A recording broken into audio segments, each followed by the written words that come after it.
I'm going to read this from Dennis Lin here because I want to make sure I get the wording in this correct.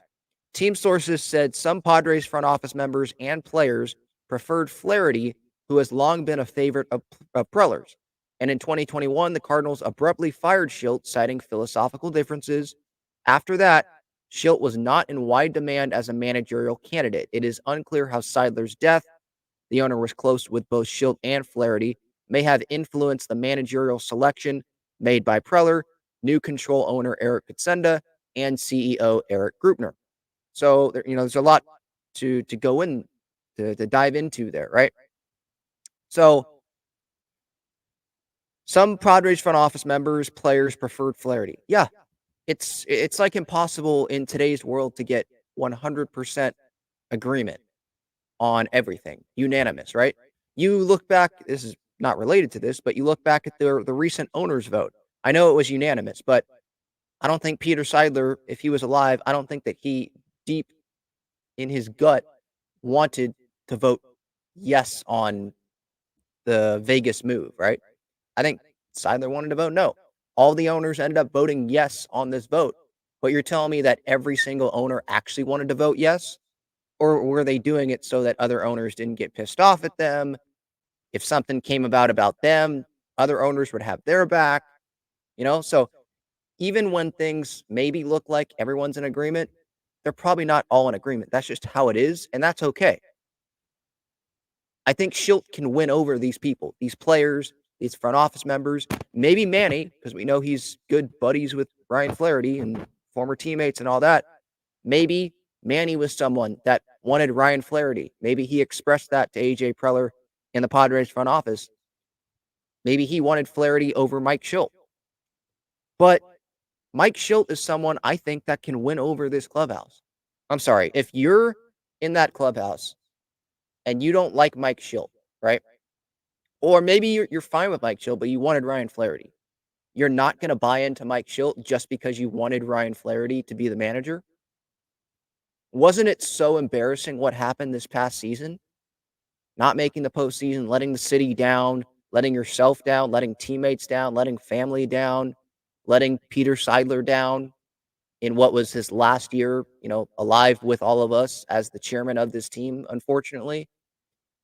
Shouldn't you be motivated? Shouldn't you not care who the manager is? And Mike Shildt, he's been here. Like, this is another thing, him being here, how I think he can win over this clubhouse. He was there. He can relate to those players. What happened last season?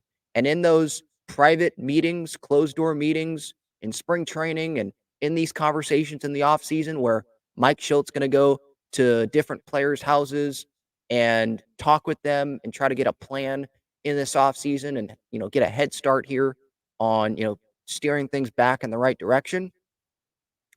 He can relate to those players and he can do he can trigger back some emotions that those players had and get them probably motivated to go play really well in 2024.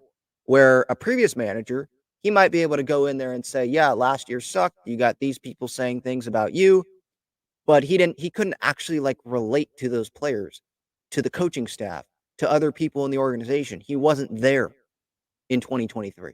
Mike Shildt was there. So I really think he can use that to his advantage, and it should not be a problem. Mike Shildt being the manager of this team should not be a problem. Even if players, front office members, some didn't want Mike Shildt as the manager, it should not be a problem. Because I think Mike Shildt, with his experience, if you're a player in there and you want to get to the postseason consistently and you got Mike Shildt as your manager, how do you not get bought into Mike Shildt? Because all Mike Shildt has done as the manager in the big leagues has gotten to the postseason. Okay, the first year that he was the manager, right? He took over from Mike Matheny. By the way, that team was well over 500, but the Cardinals were just off to a mid-start, 500 team essentially, when the Cardinals decided to part ways with Mike Matheny. So the Cardinals didn't make the postseason, but Shildt did all he could.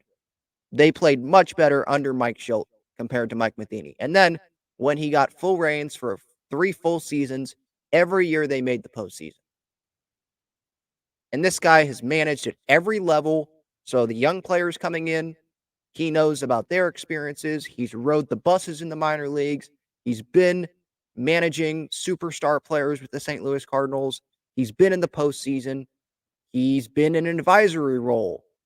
He's been able to have relationships with ownership and GMs and talk with different GMs. Like, this guy has so much experience in baseball. If you're a player in there, how can you not get bought into Mike Shildt?